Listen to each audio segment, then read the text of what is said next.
invitation. I'm really very pleased to be with you today. I can hardly say here since we are all over, but it is a little bit what I'm talking about. Really, the sort of what 2020 revealed about overseas Americans during this pandemic year.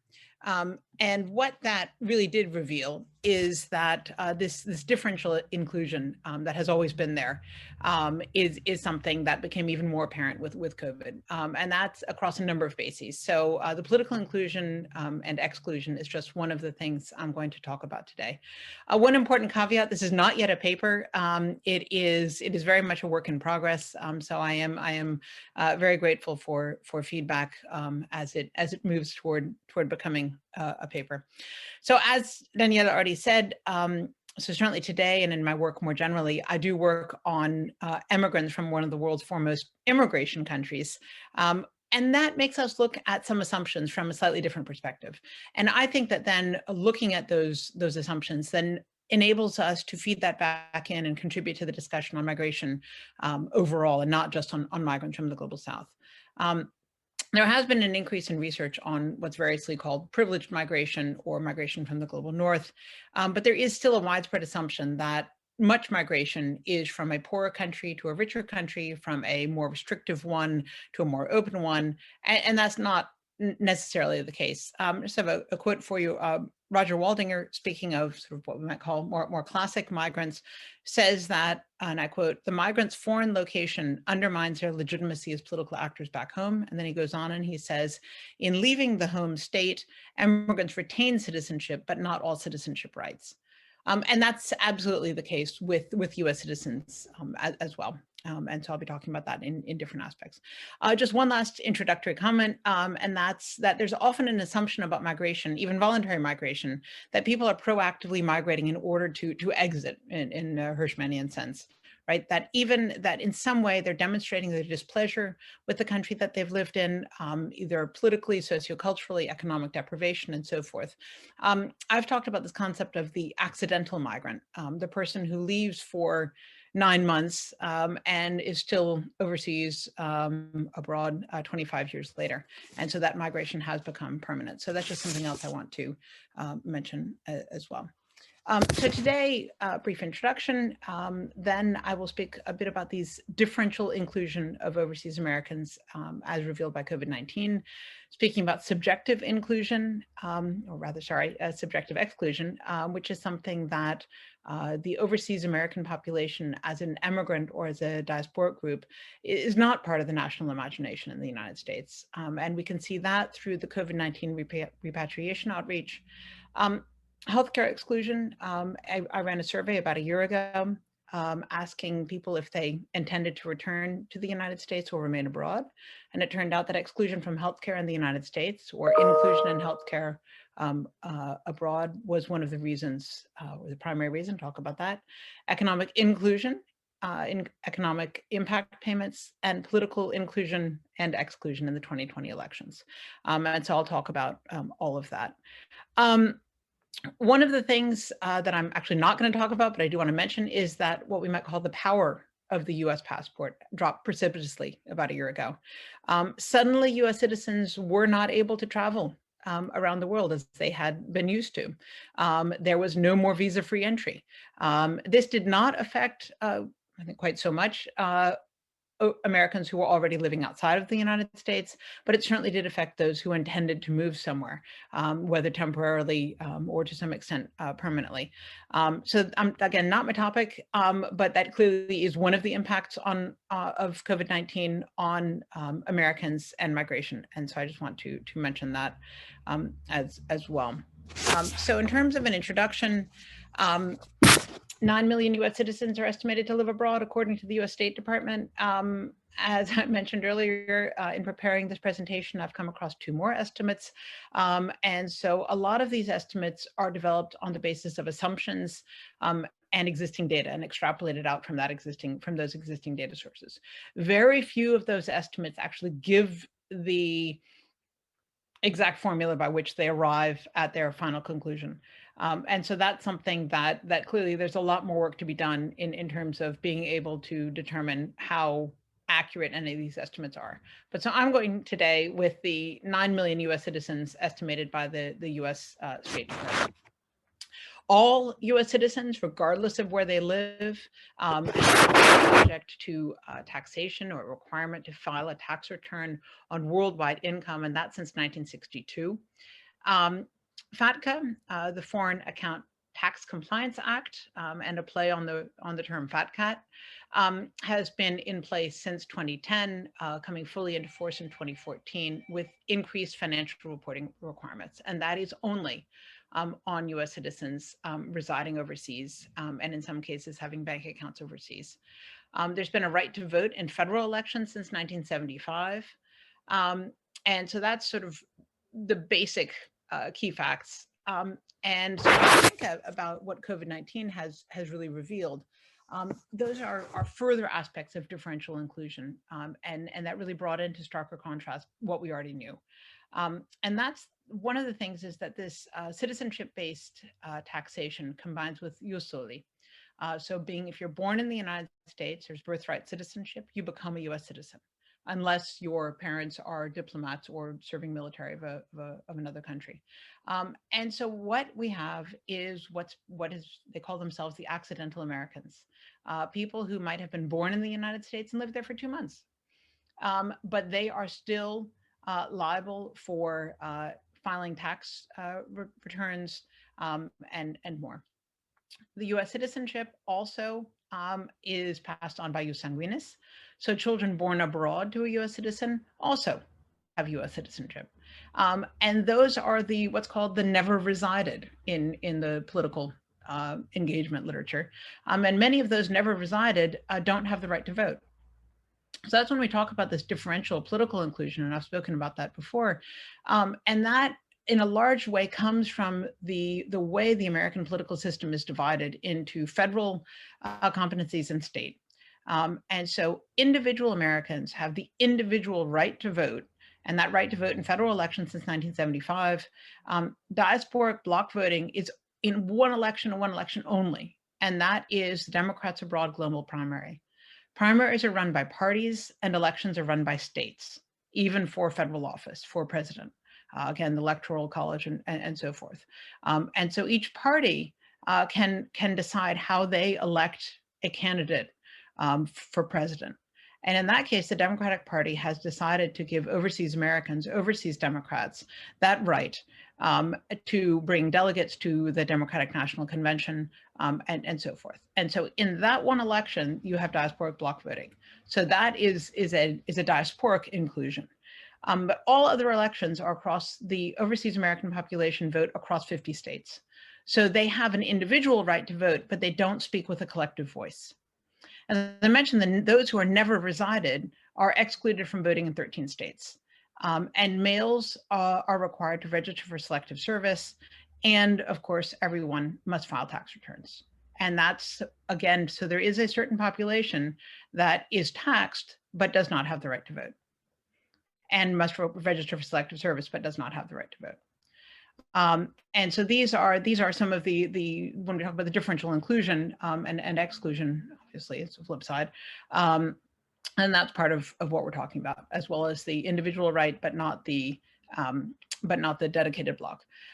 As a result, largely of FATCA and increased financial reporting requirements, we've seen substantially increased citizenship pronunciation, from an average of about 1,000 in 2010 to a high last year of nearly 7,000. And that's something that is still a very, very, very small percentage of overseas Americans, but is nonetheless a clear increase that is visible.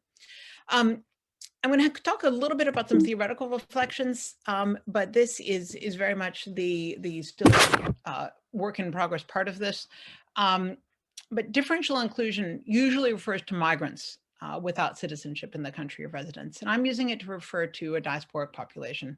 But it's not inclusion or exclusion through borders, but inclusion or exclusion through sets of rights that are accessed.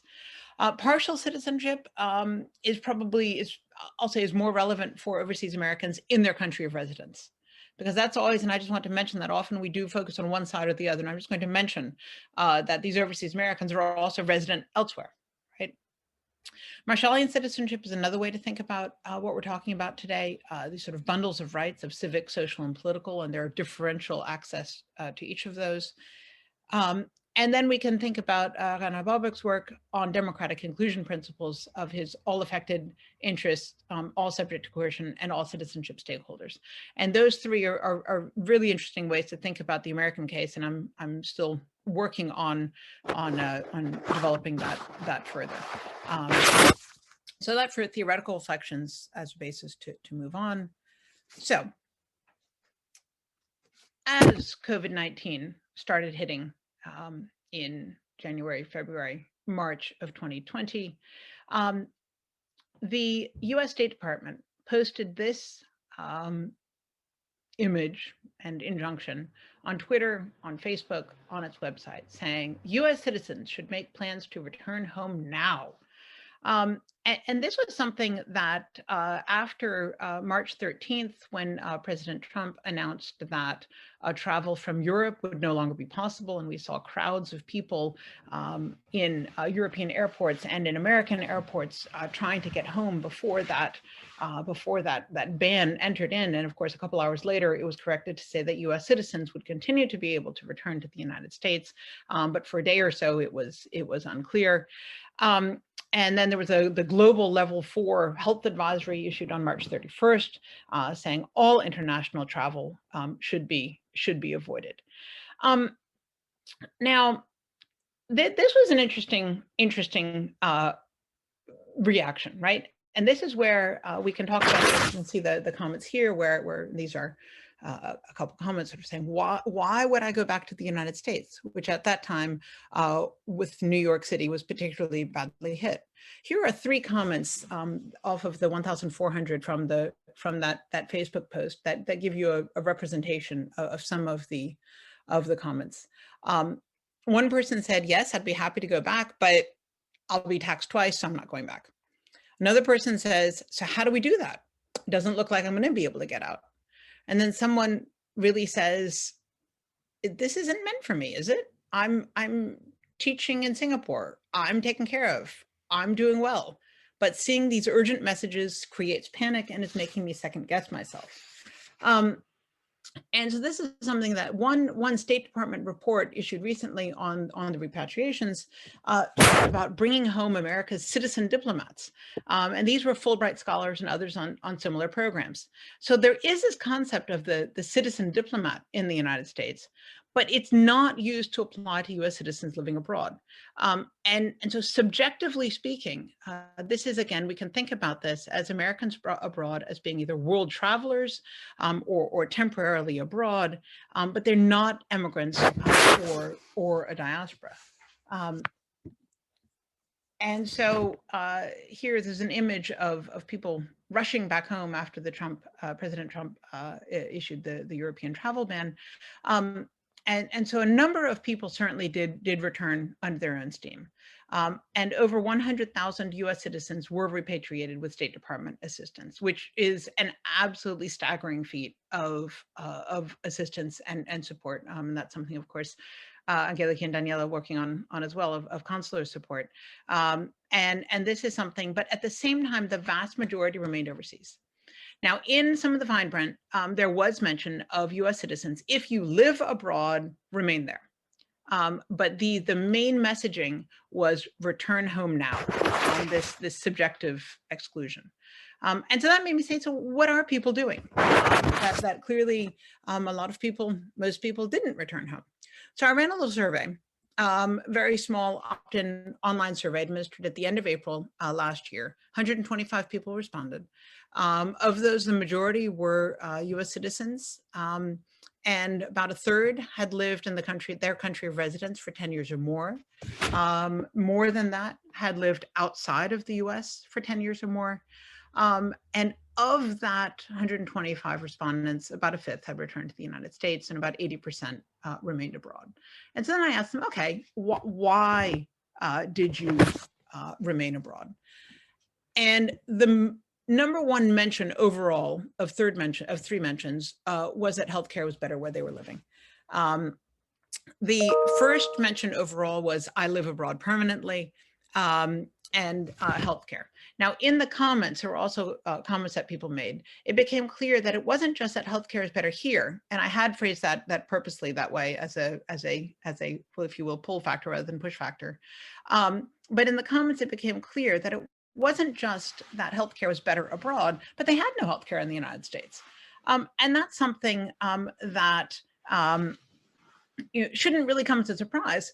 But it does. A number of U.S. citizens felt they could not return home in a pandemic because of no health care. This is not something that is any different for U.S. citizens abroad than it is for U.S. citizens in the United States. Healthcare in the United States, for the most part, is employer-sponsored insurance. There's Medicaid and Medicare as well for lower income and for those over 65. But in the United States, up to 6 million people, they think, may have lost employer-sponsored insurance due to COVID-19 job loss. So U.S. health insurance is certainly not extended to all the U.S. citizens. But for U.S. citizens abroad, it's a little bit more complicated. They have obviously no employment. Many do not have, I'll say most, don't have employment-sponsored insurance in the United States. If they want to apply for Medicare, that starts at 65, and you have to start paying in at 65. And that does not cover costs abroad. That's only valid in the United States. Those under the age of 26 might be on their parents' insurance, and military veterans are the only US population to also have healthcare abroad being reimbursed. Other than that, there is no healthcare abroad for US citizens. Their health insurance is going to depend on the country of residence, which is in many cases very good. But it's going to depend very, very much on the country in which they live. And that's something that that is again, where do they live, right? In Belgium, in Germany, in the UK, is something different from countries with less robust healthcare systems. So that was one unexpected exclusion that then let's shift to an unexpected inclusion. And that was the COVID-19 economic impact payments. There are three. The third one is just being processed right now. And all of these are in the form of tax credits. So logically, anyone who files taxes, and in fact, that is the criterion, anybody who filed a 2019 or 2018 tax return was eligible. But this was not something that it was not announced. There was no widespread notification, no announcement.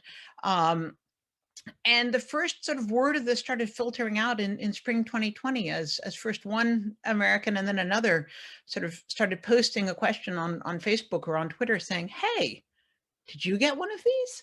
And soon it became clear, and then people looked into it, and now we have an entire array of support of how do I get my check. But this was something that for many people was a surprise. And of course, when we think about it, this economic inclusion is, as I said, a result of the citizenship-based taxation and the decision to give these payments as tax credits. By August 2020, which is when the last data available that we have, 1.1 million payments had been made to foreign addresses. Some of those could be non-US citizens who had filed tax returns in 2019 or 2018. Again, we don't have the data. But 1.1 million payments had been made to foreign addresses by August 2020 for a total of $1.6 billion. That's about the same as paid to taxpayers in Nebraska, Idaho, or West Virginia. Now, interestingly, suddenly you see a number of overseas Americans who had not filed taxes wondering how they can sign up to be eligible. And so one of the things that'll be interesting to see is if this economic inclusion actually results in a higher number of tax returns rather than the more restrictive requirements, which is of course, we'll talk about in a second, then the flip side, this economic exclusion, right? And this is something that predates COVID-19. And I'm just mentioning it here of a slightly different element. So citizenship-based taxation and FATCA say that, so FATCA says that any US person, that's a US citizen or a green card holder, who has a bank account abroad, that bank must report the figures in that account to the US Department of Treasury. Many banks have said that's too much work. We don't want to do it. Therefore, we don't want to have US citizen customers. And so that has resulted in closed bank accounts, closed life insurance accounts, denied mortgages, investment opportunities denied. The FATCA also requires that US signatories on accounts be reported to Department of Treasury. There is, sorry, that should say decreased work responsibility, and promotions have been denied. Now, some US citizens born abroad can maintain bank accounts if they have another passport, if they are not flagged as US citizens, but that's a small minority. One of the things that COVID-19 did reveal was that, because of a different law, the Patriot Act, those who received the economic impact payment as a check needed to cash that somewhere, needed to deposit that somewhere. Many were not able to do so in a US bank, and were charged fees to deposit their checks in their foreign, or for them, a local bank account. And so that was one of these other aspects that popped up during COVID-19, really highlighting that in some cases, US citizens abroad have this exclusion, both in the United States and this partial citizenship in the country they're living in, because of US legislation. So the differential political inclusion, and this is something that was fascinating. The shift of the United States to online digital voter registration and campaigning from March 2020, but the Republican and the Democratic National Conventions in the summer, the Democratic more than the Republican, were online. Get out the vote activities from September 2020 were all online. And so the overseas efforts of get out the vote, of registration, increased in relative importance because everyone was online. Democrats abroad, and just to a lesser extent, they have a less grassroots outreach, Republicans overseas, were no longer the odd man out, but were part of this. In fact, they were at the forefront of it. And this is something that this increased, this strong digital relevance, where Democrats abroad in particular was already very, very strongly present. So the digital diaspora, to cite Bingerhoff, becomes mainstream. Right, so Democrats abroad has been able to do much stronger membership outreach through Facebook and Twitter. I was already doing that very strongly on the international level and on the national level, but with the shift of the entire world to a digital event, this had stronger resonance. With lobbying.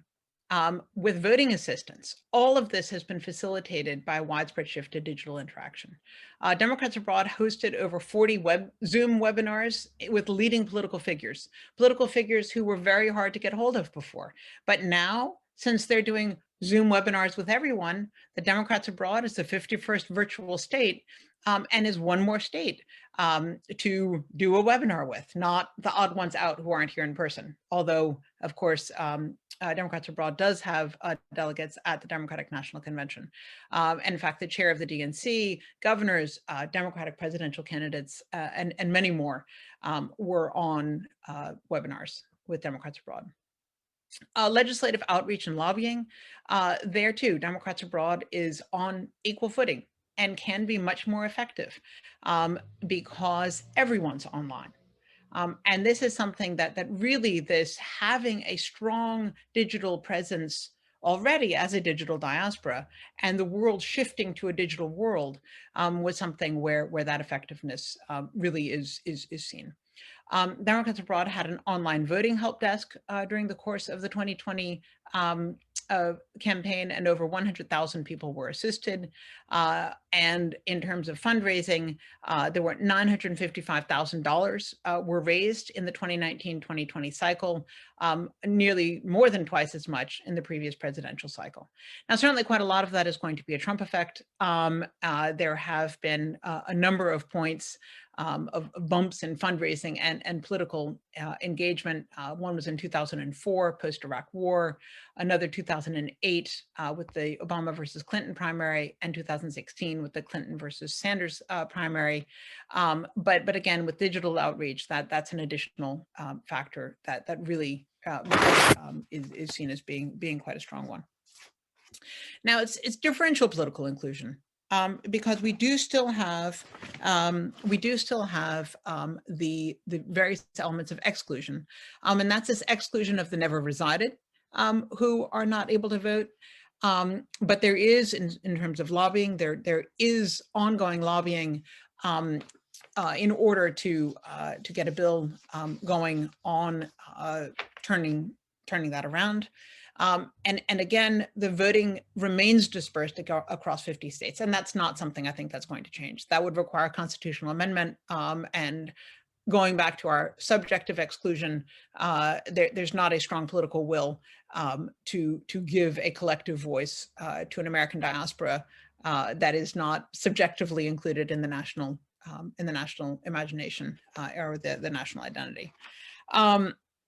And again, the exclusion of the never resided corresponds with the taxation of all.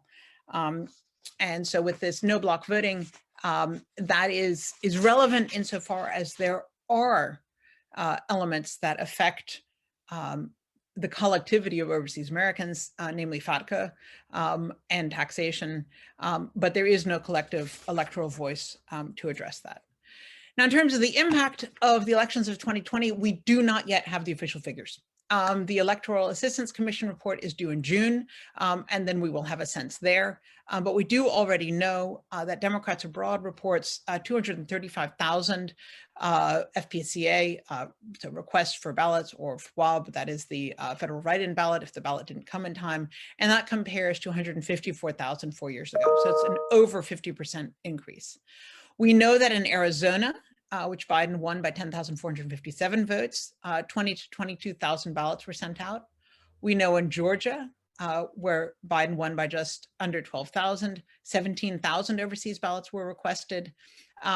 And we are reasonably sure that those votes tip the senatorial contests into January runoff, as well as winning the state for Georgia. Again, we will have exact data in June when that report comes out, but we are not quite there yet. So stay tuned for exact data. So implications and conclusions about this, we can draw conclusions both about US citizens abroad, namely that this is an immigrant or diaspora citizen population, but we knew that, and that differential inclusion on political, subjective, and financial or economic bases is very, very clearly visible. Political engagement is shaped by partisanship, but not only, and by very effective leadership. And it confirms what we know about the United States, right? That US citizenship rights, thinking in a Marshallian term of civil, social, and political rights, are mediated, among others, by economic status, economic inclusion, and place of residence, both in the United States, and variation there, and outside of the United States. And this is something that when we think about this differential inclusion, we do also always need to think about this in conjunction with the inclusion, or the differential inclusion in countries of residence. So following Balbrook's reasoning of our principles of democratic inclusion, US citizens abroad have a clear claim to inclusion, in the US polity, and the question is to what extent do they have it? And that's what I'm still working on, and grateful for feedback. Thank you so much.